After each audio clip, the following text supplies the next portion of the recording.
Okay.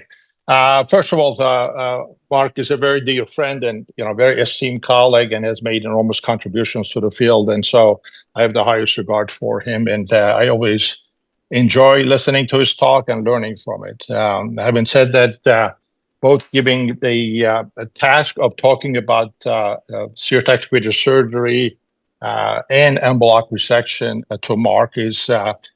Just like handing the hand to a fox and expect that the hand will survive. So my topic here is really primary spinal tumor pearls and pitfalls, but I do have some data at the beginning of the talk to share with you to dispute what Mark was trying to say in terms of not having any data in treating patients with chordomas, chondrosarcomas, even giant cell tumor for that matter. So this is really the simple list of primary tumors that we see in the spinal column. And these are listed from the most benign categories to the most malignant ones. And the last two tumors, I would say, osteogenic sarcoma and Ewing sarcoma, are primarily medical entities. What I mean by that, these tumors are best treated with multimodality chemo, and then the surgery is used for obviously as a local control element and also very important in overall survival. But they are not primarily surgical entities. However, chordoma and chondrosarcoma, even the other benign tumors that you see here, are all amenable to complete resection with negative margins when feasible, and the results are usually outstanding with that sort of approach. The first point that I would like to make, since this talk is about pitfalls and pearls, is that the first step in any patient with primary spinal tumor, or any tumor for that matter, is really a biopsy. Here's a patient who was referred to me from the West Coast. As a matter of fact, the mother reached out to us to come for a second opinion. The patient presented to an academic institution there, a 24-year-old male with this MRI and pain and some bowel bladder issues. And the patient was told that this is most consistent with a chordoma. He needs an en bloc resection with total sacrectomy, lumbar pelvic fixation and fusion. The mother asked the question whether or not the patient should really have a biopsy, and she was told that no, it will contaminate the tract and the patient will be incurable. And then we did a CT-guided biopsy of this tumor, given the patient's age and some unusual features of the tumor. This proved to be a mixed papillary ependymoma, which I resected almost 25 years ago now with gross total excision of the tumor. The patient was then treated with radiation and did not have a recurrence and still alive with no evidence of recurrence with intact bowel and bladder function. So the first point that I would like to make is that you always need to know what you're treating, because it determines what you're going to be doing next. This is the data from AO Spine Tumor Knowledge Forum. You can see collected on almost 1,500 patients. The importance of this data, despite some of the shortcomings and some of the limitations that Mark was trying to exploit, is that many of these patients have been treated with the same philosophy of trying to achieve an anything-appropriate procedure. And then we did have significant follow-up with many of these patients. You can see we extracted chordomas, chondrosarcomas, and other tumors from that. If you look at the chordomas alone, almost 350 patients. I'll come back to that in just a moment.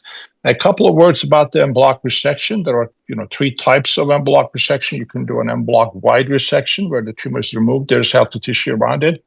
There's the en bloc marginal resection. The tumor is completely removed, the negative margins, but you can see the membrane that's separating the tumor from the normal tissue. And then finally, en bloc planned resection with planned transgression, which means that if the spinal segment, the ring, is circumferentially involved, you have to spare the spinal cord, so you can really decide to enter the tumor and break into it two pieces, but remove every bit of the tumor that is in the patient. This is an earlier data from Statuity, and I think that sort of holds true over the years. A wide resection, marginal resection versus intralesional resection. This is specifically for chordoma. You can see that any kind of complete resection, whether it be wide or marginal, is always better than intralesional resection in terms of overall survival, local recurrence rate, disease-free survival, etc. In all categories, better. Here's an example of an bloc resection. There's a patient with a distal sacrococcygeal chordoma. I'm glad that Mark agreed that this patient could potentially be a candidate for that, because you can really cure this patient with no other treatment if you do an bloc resection, as was shown here, but complete removal. Here's another patient with a tumor involving the spinal segment with some epidural extension. This tumor is going to be removed using the WBB diagram or all posterior approach with bloc marginal resection. And the specimen is at the left bottom corner here. Or if the tumor has a different topography, i.e., you have to preserve a pedicle, transverse process, articulating processes on one side, as long as you can break the vein without entering the tumor, deliver the spinal cord, and take the tumor out, either in one stage or two stages, you can do that. Here's the results from that Eospine Tumor Knowledge Forum data showing the benefit of making appropriate resection in terms of survival and local recurrence. And we published now almost 10 years ago.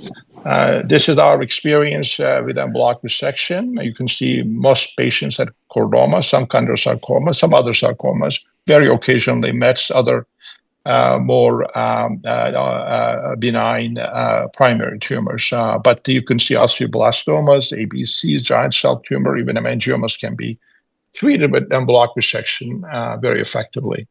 This is our data looking at spinal, looking at our sacral chordomas. The importance of this data is that this is my own experience from Johns Hopkins, where we approached every patient with the intent to get an bloc resection. In some patients we did, and others we didn't. You can see in the majority of the patients when we got an bloc resection, the results were outstanding. 6 years survival was 95%, whereas when we got a contaminated resection and the patient started getting recurrence and dying relatively quickly. This is the 2025 Chordoma Global Consensus paper that Mark briefly mentioned on mobile spine chordomas. This is going to come out in JAMA Oncology. The world's experts from everywhere came together to discuss all the literature out there, including the radiation literature. Better be carbon ion radiation, proton beam radiation, stereotactic radiosurgery, all of that. And Mark and Josh Ramada, both of them have been a part of that. This is specifically for mobile chordoma. The sacral chordomas have the same recommendation. When feasible, so that's, you can argue when it's feasible, when it's not. When feasible, bloc resection with negative margins is the recommended primary treatment. And this is what has come out 6 months ago in June of this past year from all the experts from around the world that treat chordomas. And these recommendations are going to come out for skull-based chordomas, mobile spine chordomas, sacral chordomas. And the recommendation is not definitive radiation. The recommendation is not separation surgery. The recommendation is, when feasible, bloc resection of the tumor with negative margins is a recommended primary treatment. And so that is what has come out of the consensus statement where Mark and Josh both were a part of. This is our own experience looking at spinal chordomas over the last 20 years. Almost 7-year follow-up with our series. Mark argued that many of these patients didn't have follow-up. Ours did, a lot of follow-up. And there's many of my patients, Dr. Shuba's, Dr. Walensky's, and later Dr. Globalski's patients are in here. And overall mortality in this series was 10%. So survival is 90% over that period of time, 6 plus minus 4.2 year follow-up. Recurrence rate overall was 25%. You can see about one third were mobile chordomas, 2/3 were sacral chordomas. The other question that commonly comes up, whether or not you can actually do an bloc resection with negative margins. You're set out to do it, and how often does that really happen? I can tell you, based on our experience, we are able to do it 9 out of 10 times. If we think that we can do an bloc resection with negative margins, 90% of the time, 88% of the time, we're successful in doing so. And making appropriate surgery was associated with longer recurrence-free survival. That's the data from that 20-year follow-up. And this is against the table from the paper showing anything appropriateness here was the only factor that mattered. Adjuvant radiation therapy, if you looked at whether or not if the patient received radiation therapy, if it made a difference, it really didn't make any difference. Yes, it is true, Mark mentioned that the patients who received preoperative radiation, they did better. But in that group, we had only, I think, a total of 18 patients. Only 4 of them had an intralesional resection and had pre-op RT with very short follow-up. And here is the data from AO Spine Tumor Knowledge Forum as it relates to local recurrence for spinal chondrosarcomas. Dr. Bynes was the senior author on this paper, and we got all involved. And you can see again for chondrosarcoma exactly the same result. And this is giant cell tumor. So the giant cell tumor, as you know, is a more benign tumor of the spinal column. And again, if you look at that here, all patients who died from giant cell tumor in this series had an intralesional resection. So when you got a recurrence here, which was almost always the case when you did an intralesional resection, the outcome was absolutely terrible. Absolutely terrible. So don't tell me that the giant cell tumor is the benign tumor and you can do an intralesional resection and you're going to be okay with it. Yes, denosumab definitely now changed the way that we treat giant cell tumor. It's not that we eliminate the surgery altogether as an option, but we pre-treat the patient with denosumab so that we can consolidate the tumor and achieve a less morbid procedure, still get an en bloc resection. A number of things happened in the armamentarium, a surgical armamentarium, that make these surgical procedures more precise and safer. One is three-dimensional patient-specific printed anatomical models. These are exceptionally helpful for surgical planning, three-dimensional surgical planning. You can see at the top corner, I'm working with one of our thoracic surgeons in resecting a complex tumor. We looked at our first experience using the intraoperative navigation and mapping of the tumor based on pre-op MRI with intraoperative CT fusion and image-guided navigation for resection of the tumor as well as placement of the hardware here. And we noted that in patients with sacral tumors, this is particularly helpful in staying outside the tumor and achieving en bloc resection. I'll show you some case examples here to share some of the lessons that we learned over the years. This is one of the cases that Mark alluded to. This patient died 7 years after this surgical procedure. You can see a large chordoma involving the upper cervical spine, tumor extending into the spinal canal, engulfing the vertebral artery. We did a 2-stage procedure. This slide is almost 30 years old now, believe it or not. And here is the posterior approach, mobilization of the vertebral arteries bilaterally. The nerves on the right side are cut. Here's a thoracic sheet that's placed between the thecal sac and the tumor. And this is the first stage. You can see we didn't have any cervical lateral mass screws, and we are using wires here, spinous process wires, or wires in the skull to stabilize the spine. Here's the second stage, transmandibular approach. That gives you this kind of view. And here's the tumor before you split the mandible. The yellow hook at the top is on the edge of the mandible, and we're going to split it. You can see the tumor is shown. We can see most of the tumor, but not the top of it. And then as soon as we split the mandible, we go all the way up to clivus and protect the important anatomical structures. And then the tumor is extracted. And you can see the vertebral artery on the left side, which is preserved. The one on the right is removed with the tumor, and the close-up view of the carotid in that blue vessel loop on the left side of the slide. And I reconstructed that originally with the fibular strut graft and a plate, as you can see here. This spectacularly failed when the patient was in the hospital. They were set up, and we got a post-op CT scan, and sure enough, the fibula kicked out and the plate kicked out. We had to take this patient back to the OR and reconstruct it with now a cage that was cut a little longer as a plate as well in the front so that we could actually screw into the remaining bone above and below.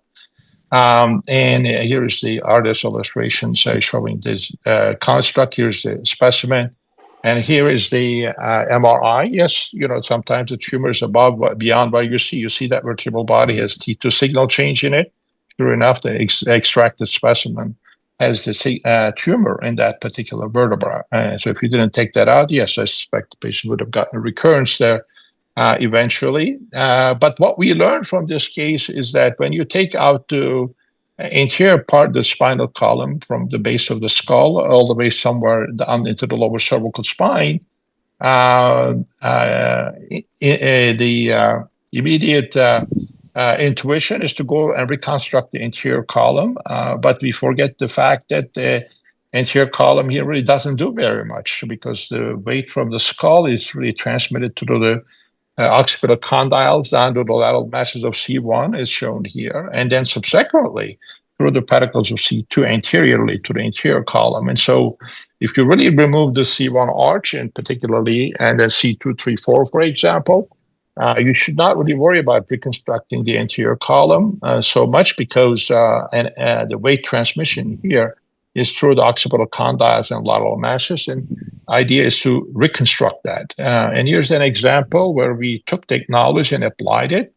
And this is a patient with epithelioid sarcoma who is originally from Israel, from Tel Aviv, a young boy who presented with severe myelopathy and near quadriplegic to the hospital there. They did a biopsy, you can see here, a little laminectomy and a biopsy. The tumor goes intradurally, engulfs the spinal cord, and then and the vertebral arteries on the right is involved with the tumor. So this patient, I was communicating with the mother, discussing various options. The patient's medical oncology actually reached out to me from there. And then I said, I'm not sure if there's much to do here. I'm not sure if I can help this boy. And then he showed up at Hopkins emergency room. And so we had two. I sat down with the mother. I said, I can't really help your son. And she asked me the question, if you didn't do what would happen to my son? And I suspect he'll progress to quadriplegia and will die from it. And he said, please go ahead and do whatever you can. And that's how we started out the operation. I was planning to do a 2-stage surgery here. We started the laminectomies in the back, and we had to get the intradural components, so opened up the dura, and the tumor had come through the dura and sort of has grown around the tumor, around the spinal cord. But the key to this operation for us to gain access to the contralateral pedicle here and cut those pedicles with a bone scalpel. And this is all from posteriorly. So we dissociated we were able to untangle the spinal cord, so to speak, from the tumor. And then we cut the dura and left it with the tumor, and we cut the pedicles on the contralateral side. And all of a sudden, particularly when you take the vertebral artery, C2, C3 nerve roots here, C1, C2, C3 nerve roots here, all of a sudden, you have a very large corridor here, and the hockey stick incision at the top.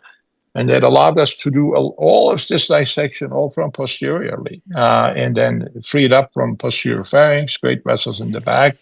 And here's a specimen that we were able to remove in one piece. Here's the dura, here's the spinal canal, and here's the lip of the tumor that was wrapped around the spinal cord.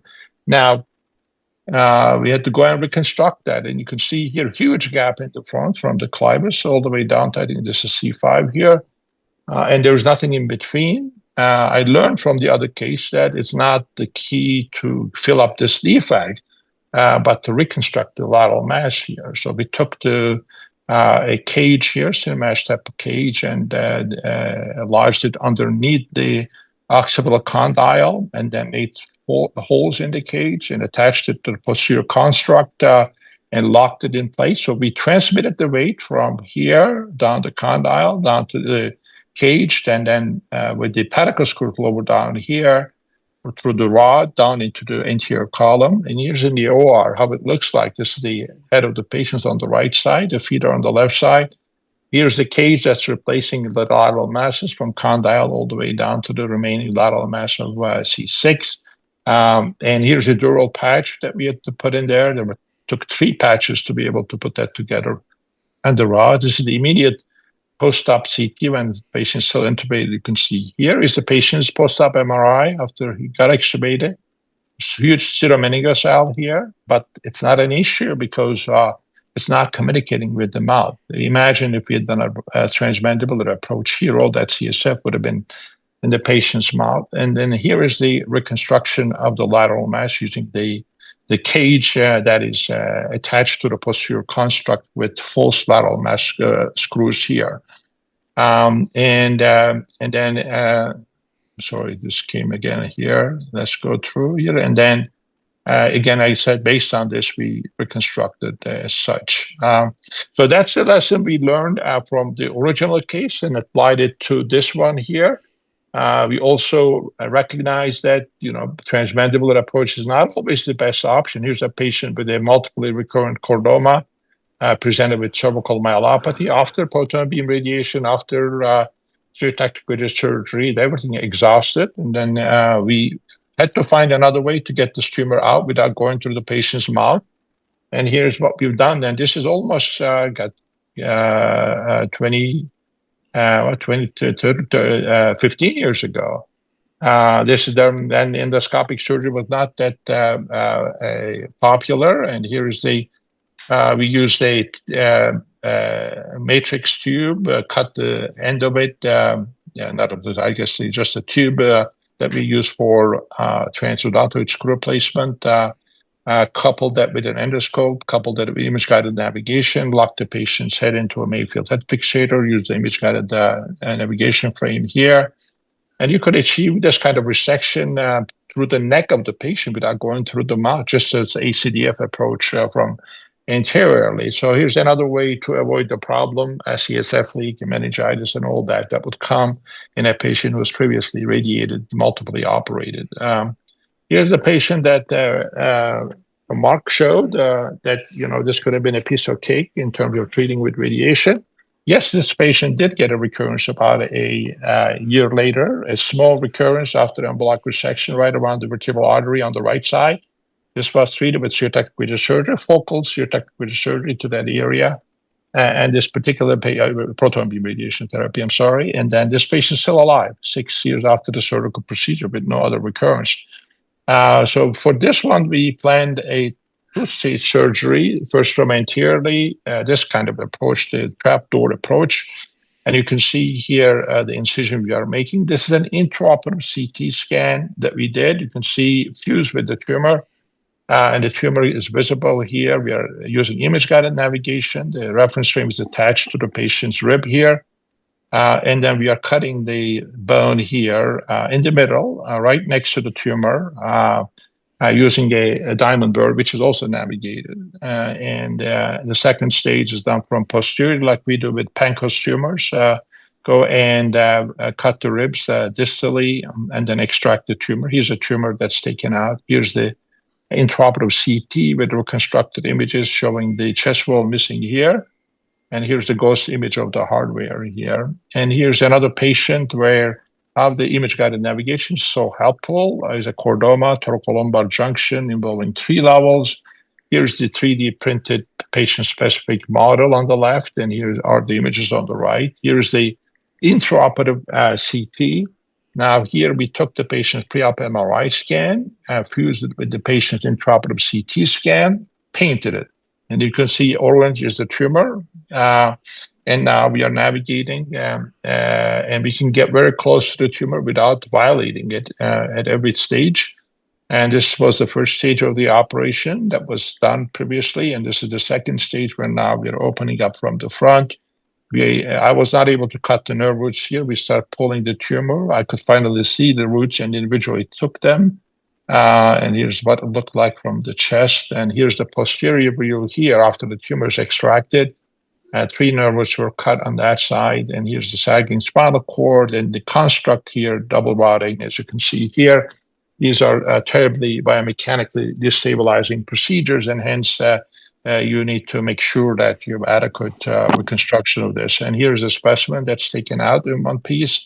And here's how it looks like, both pre-op 3D printed image, also the post-op 3D printed reconstruction, and the images at the level below. Here's another example, lumbosacral junction, large tumor, posterior approach first, unroofing everything, mobilizing the lumbar plexus, and then placing these tomato wires, thread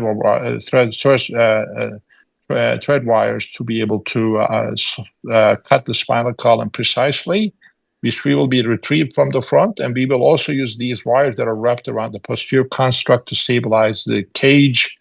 Here's the patient in the OR. The hips are on the right side. The thoracic spine is on the left side. Again, double rodding construct, multi-level posterior fixation above and below. Nerve roots are extensively mobilized.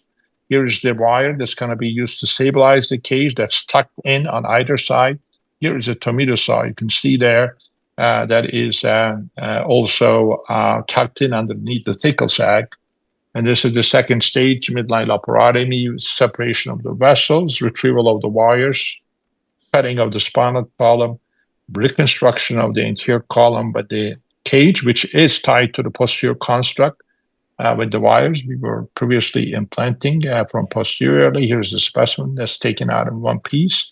And here's the intraoperative view, obliquely, midline laparotomy incision would be somewhere here. Aortic bifurcation. You can see the cage in the front. You can see the wire in front of it. And there on the right side, you can see the end plate of the S1. And here is the postoperative X-ray showing the reconstruction here. A couple of things to note here: double rods on both sides. Now we would probably put two iliac screws on either side. Perfect fitting of the cage, which is very important because this kicks out very easily. You can see I put a screw here to make sure that I can keep it in line. And these are the wires that are tying the construct to the posterior one. So, and here's the specimen. This patient is almost 22 years out with no evidence of recurrence, no other treatment, just a surgical resection. And here's the sacral tumor experience. I'll show one case here to make 2 points. Large tumor in 2 stages. First from the front, midline laparotomy, generous L5S1 discectomy, dissociating the lumbar spine now from the sacrum. We took the interior iliacs here. This is the posterior second stage. L3, L4, L5 transverse processes, lumbar spine, left iliac crest, right iliac crest, and you can see the sciatic notch here. So we're going to do a laminectomy here. We'll find a 5 root, and then we'll follow it all the way down to the sciatic notch on both sides. And it's going to look like this. So we're going to do a laminectomy here, tie the thecal sac, and follow the lumbar trunk from above down. Of course, we need to cut the sacrospinous and sacrotrabecular ligaments here. And then we would extract the specimen, and then it should really look like something like this at the end. And that's how it looks like. Here are our pedicle screws and plate of 5, lumbar trunk coming from above. And here's the rectum. Here's a specimen that's taken out in one piece. Then here's the reconstruction of this area in this particular patient. A key is to close the pelvis, lock it in place, and make sure it's just almost like an Eiffel Tower. The pelvis is the base of the Eiffel Tower, and the spine is the tower itself. And here is the intraoperative reconstruction. This is from another patient, but in another patient where we also had done an L5 spondylectomy here. But again, these principles are the same: cross-rodding, tibial shaft, enormous amount of bone graft, as you can see here, to try to achieve fusion. And finally, you need to find a way to close this defect that you created with the resection of the tumor. You have to plan for that during the first stage of the procedure, where we harvest this mycocutaneous rectus flap that's based on the inferior pregastric vessels.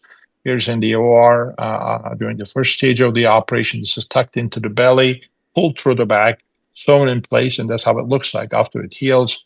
This used to be the patient's belly. So regarding the pitfalls and the pearls, if you can walk away from this talk with one thing, is the first step is the biopsy and systemic workup, primary tumors whenever feasible and the morbidity is acceptable, and bloc resection is the primary mode of treatment. You have to plan the surgical procedure. You have to do a comprehensive multidisciplinary surgical planning. And bloc resection creates significant biomechanical stresses, and you need to think about how you're going to reconstruct it with multiple rods and fusion, typically 360 constructs. You need to plan for closure, fusion, and postoperative radiation, carbon fiber implants are important things to consider. Keeping crosslinks away from the area where you're going to give radiation therapy is critical. So when you're putting the construct, instead of using titanium cage, using PEEK cages are usually helpful for that. And then finally, you will get some complications. That's key to be able to recognize the complications and dealing with them quickly and decisively. Thank you.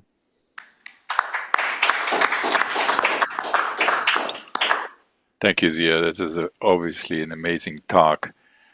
Let me ask you just a general questions. How you're creating an amazing legacy with these incredible type of surgeries.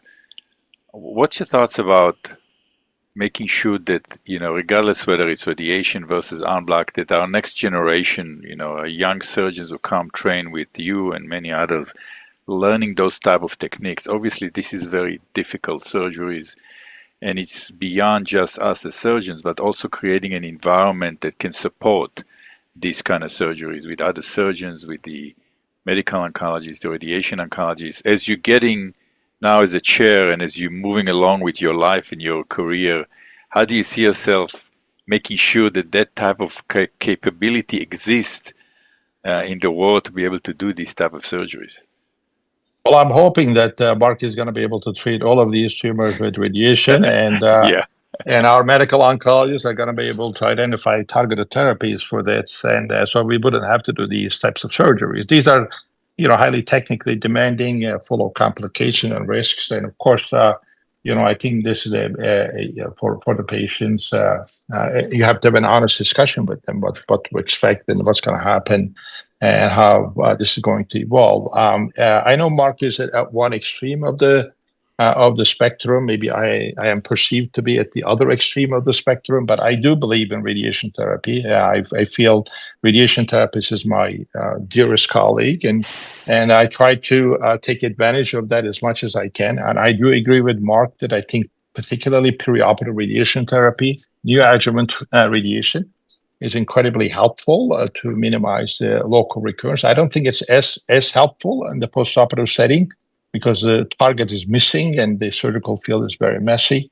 But given pre-op radiation, in cases where you're likely to enter the tumor and you're not going to be able to get an R0 resection, I think pre-op radiation should be strongly considered. So it's not that I'm completely opposed to radiation. I am just recommending surgical treatment. I take full advantage of the radiation capabilities. I just operated on a patient that was treated by Josh Shimada with stereotactic surgery, single grade, 24 grades of radiation. I just saw the patient for follow-up. And so it's not that, we don't do it, and it's not that we don't even share the patients with my colleagues at Sloan Kettering. And I see many of the patients together with Mark for a second, third, fifth opinion. And then we sometimes give totally different recommendations to the patient and educate the patient as best as we can, and they let them make the most informed decision for themselves. I actually have a quick question for everyone on the panel, which is obviously the treatment of these is exceptionally complex no matter how you're choosing to treat them. My question is, do you see in the future as we progress over the next decade or 2 decades with the way that we're advancing, do you see people getting treatment for these more in a local setting as opposed to traveling to a major center? Do you think that's ever going to happen? Do you think it's impossible? But what do you see in the future in terms of the paradigms that may shift as technology, progresses? I mean, it's a very good question. Let me just make a couple of statements here. I don't think that the radiation capability that Mark has in his own institution is easily reproducible elsewhere. Many of the radiation oncologists are not really comfortable giving single dose 24 grades of radiation to a given target. Just not comfortable. I can tell you my radiation oncologist is not comfortable in doing that. They typically hypofractionate the patient to avoid some of the complications. And so even radiation, I don't think it is as easily reproducible. I'm not talking about the technology. I'm not talking about the devices being available. And the other thing is some elements of the surgery are much easier now. Placing of the hardware is much easier with image guidance, robotics, robotics assistance. Mapping of the tumor is much easier. When you map the tumor, operation becomes much simpler. So some elements are getting easier, but having said that, the expertise is getting lost, right? If you don't really do this on a regular basis, then your complications are going to be high. You're going to use your ability to take on more complex cases. And that alone may force the patients to be really sent to centers where they do this on a regular basis. Not so much that, the technology is not evolving or the radiation is not evolving. Mark, please weigh in on that. You're muted. Mark, you're muted. Oh, we can't hear you. Yeah. Thank you. I think the technical part of en bloc is masterful. We actually do a lot of en bloc too, where we think it's reasonable and the data supports it. So all of our Pancoast tumors undergo neoadjuvant chemoradiation, then en bloc. The thing that changed for us, and I think is going to change for chordoma, is if we give neoadjuvant chemoradiation for Pancoast tumor, we now do brachial plexus sparing operations. We biopsy all along the epineurium, and if it's not if there's no tumor, then we leave it intact. And then we just looked at a series of 155 patients that we did with that strategy of en bloc chest wall, vertebral body, et cetera, but sparing of the nerve plexus, and our local recurrence rate's 8%. I think our strategy is that, again, these tumors are exquisitely radiosensitive. And the question is, how do you begin to integrate that into your practice? And Ziya is right in a large extent that what Memorial did, and I think Josh Shimada better than anybody, was he laid out a roadmap for ablative radiation for chordoma, which can be 24 gray single fraction. It can be 10 gray times 5.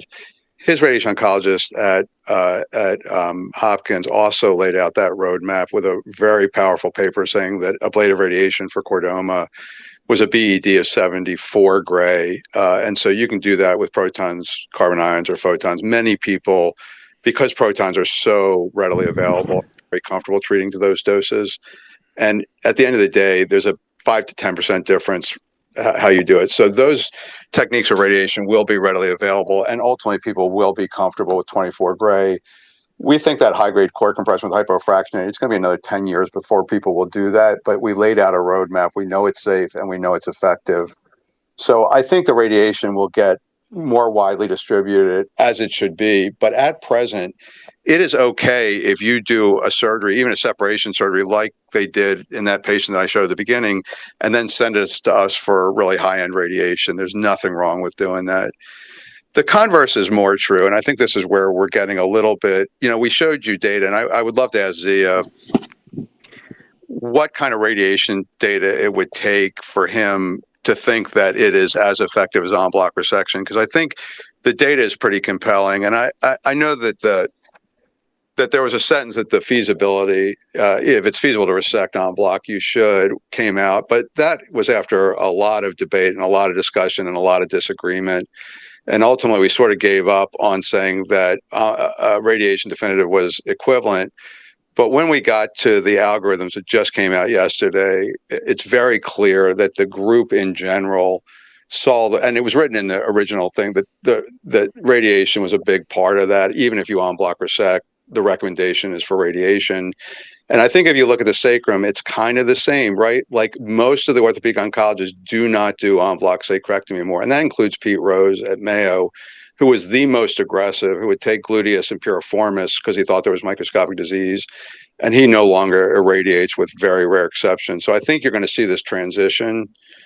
I asked one of the really aggressive en bloc surgeons that Ziya had trained what it would take for him to look at the radiation data. And he said, I won't look at it. And that's where we're kind of getting, off kilter a little bit. Or we see a patient who, everybody saw a patient with an S3 chordoma, and he went to 4 centers that were en bloc centric, and they said there's no role for radiation. But in point of fact, the radiation data is overwhelming and better in the sacrum. Not even a little bit, it's better. Even if you do it as neoadjuvant, post-op, whatever you do, it's better than en bloc alone. Certainly at the 10-year mark, we know that. So I think that's where we're trying to shift this. I don't think we're on extremes. I think we're all sort of trying to find a truth here, but I think the truth is the radiation got better. En bloc resection really didn't get better in terms of being able to control tumor or the morbidity. And now we just need to figure out how to integrate it in a meaningful way for the benefit of these patients. Just a couple of comments, and a lot of the things that Mark said, I agree, but there are some things that I don't necessarily feel the same way.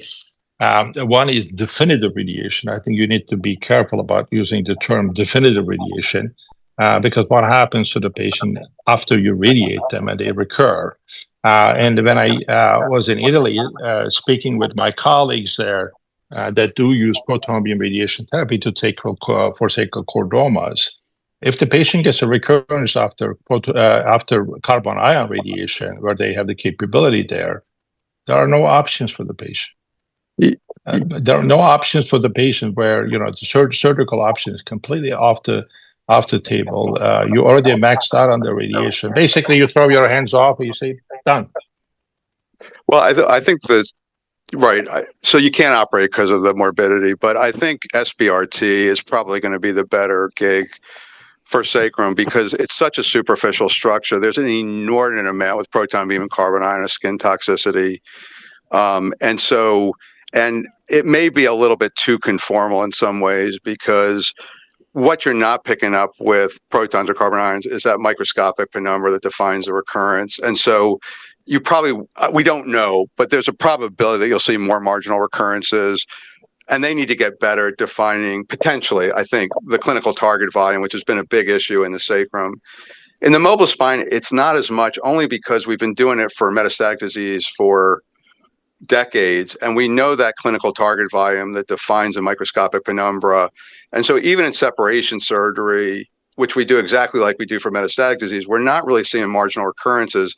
But I think it's because we understand where that microscopic penumbra is, and we get that radiation dose in the corridor, of the resection bed. And so there are differences between carbon ion and protons, and we use them for different indications for sure.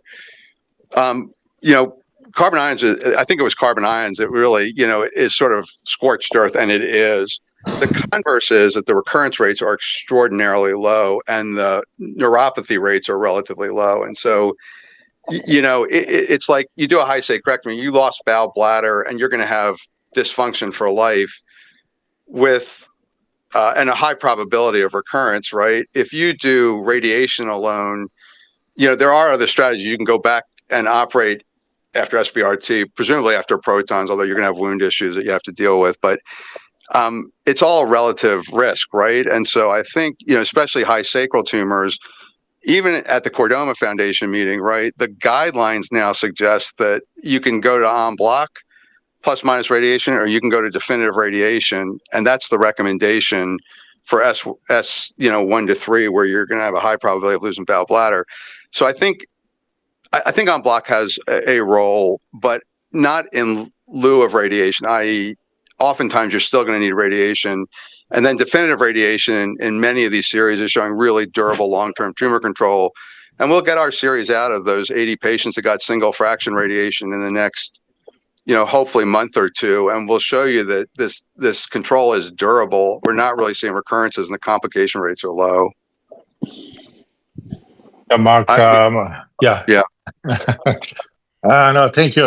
I look forward to seeing the results of that paper, and because if you look at some of the early experience from MGH with even 74, 75 grades of radiation, the patients who had en bloc resection versus intralesional resection, the patients did better as far as local recurrence and the overall survival is concerned. So, and for me, radiation therapy is an integral part of the treatment, whether you're going to give it before, you're going to give it after, but in addition to surgery, not without surgery. If you can show me the data that upfront radiation with reasonable follow-up and you're not really getting the recurrences, you're getting durable responses, then be my guest. The other thing is just one more comment that I'll give it a floor. No. When we looked at our experience just from Brown over the last 10 years, I think we have about close to 28 patients or so chordomas. And as far as the bowel bladder functional loss, only we rendered those patients bowel bladder incontinent if they came with bowel bladder incontinence already. We really are very thoughtful about to whom we offer en bloc resection and when to refer the patients for radiation, either additionally as an adjuvant treatment or in conjunction with more function-sparing surgery. I mean, yes, thank you so much. I think the sacral tumors, and I don't do them, right? We had Pat Boland who did 120 of them, right? So we had a massive program. It just wasn't me, but we were all in tumor board together. And I think that data on sacrum is at this point irrefutable, right? It came from proton beam carbon ions, and now our group, and it's a smaller group that got definitive because we were later to that table. But the radiation data on definitive radiation looks like it's as good as en bloc plus radiation, and it looks like it's better than en bloc alone. And certainly at the 10-year mark, it looks like radiation alone is better. So I don't think, for me at least, I mean, I look at that data, the definitive radiation for sacrum is pretty irrefutable. Is there a 10% benefit to en bloc resection plus radiation in the MG? Maybe, yeah, 93%. In the series with 9-year follow-up in Joe Schwab's data using protons. And I'll give it to you, but we're getting like 80+%, with radiation alone. So I'm not sure there's a huge benefit relative to the morbidity of including a sacral resection. And I think that data is pretty clear. And the Chordoma Foundation recommendations were pretty clear on that. If we think that's important, that the world's experts came together in sacrum and said that. Mobile spine was a little more driven by people who are en bloc centric. We excluded a lot of papers that we thought were really important that never got included in that database because they were a month too late, or we pulled all that data and then we excluded it. But I think if you look at that data, there isn't a single paper, I think since your paper in mobile spine, that hasn't come out with some radiation component to it, which makes me think that en bloc wasn't all that good. I mean, everybody's looking for a better solution. And we just happen to think definitive radiation works well for these patients. And in the setting of high-grade cord compression, I would beg you, whoever is listening to this, do not try to do an en bloc resection. Get them out of trouble. I promise you we can get control of that tumor. Send it to us for the radiation if you have to. I would introduce a word of caution on that one. All right. Thanks, Mark. Thank you. Always Thank you, very guys. exciting to Thanks, everybody. Learn from you. I don't know. Yeah, are you on the call by any chance? Can you hear?